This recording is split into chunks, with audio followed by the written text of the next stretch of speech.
Biryani bill 1000, ఆసుపత్రి ఖర్చులకు 1,00,000. Very good.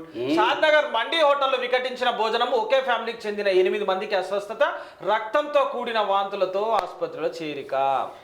లొట్టలేసుకొని వాడి దగ్గరికి పోయి హోటల్లో పోతాము, వాడు తెలిసి డిమ్ము లైట్లు పెట్టి ఇక ఏం తెస్తాడే అది ఎర్రగా ఉంటుంది, ఒకటి ఎల్లో కలర్ ఉంటుంది, రంగురంగుల కలర్లు ఉండగానే అది తినుకుంటా ఈడ తినాలన్న తింటే అవును ఏం టేస్టే అని చెప్పి అంట. కానీ ఆ లోపల ఉండేటోడు తానం చేసిండా, ఏరికి చేయి కడుక్కుండా, లేదా ఈడ గోక్కుంటుండా అని చెమట పడుతుందా ఏందో కూడా తెలియదు.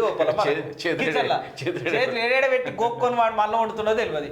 ఆ నూనె ఎన్ని రోజులదో కాడాయలేదు మనకు తెలియదు. ఫ్రిడ్జ్ లో ఎన్ని రోజులు కూలిపోయిందో వాడు తీసుకొస్తాడు, గోలిస్తాడు, గరం చేస్తే నీ వాళ్ళు లొట్టలు వేసుకుంటే తింటారు. ఇట్లా అవుతుంది.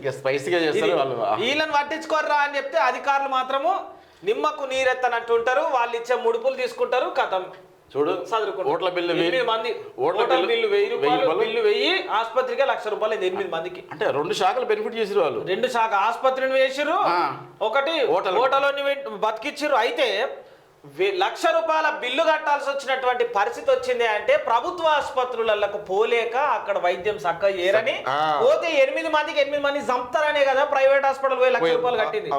ఆ పరిస్థితి వచ్చింది. మరి అందుకే అంటున్నా ప్రభుత్వ ఆసుపత్రులను మెరుగుపరచాలి, మంచి వైద్యం అందించాలి అని చెప్పి.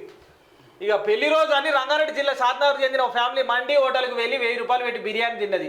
ఫుడ్ వికటించడంతో ఇక అక్కడ అందరూ అస్వస్థతకు గురయ్యారు. అందులో ఒకరు రక్తంతో కూడిన వాంతులు చేసుకున్నారు. వెంటనే ఆసుపత్రిలో జాయిన్ అయ్యారు. వారి పరిస్థితి నిలకడగా ఉన్నా 1000 రూపాయలు పెట్టి బిర్యానీ తింటే హాస్పిటల్లో 1,00,000 కట్టాల్సి వచ్చిందని ఆ ఫ్యామిలీ లబోదిబోం అంటున్నది. కల్తీ ఆహారం తయారు చేస్తున్న హోటళ్లపై చర్యలు తీసుకోవాలని చెప్పేసి ఆ ఫ్యామిలీ డిమాండ్ చేసింది.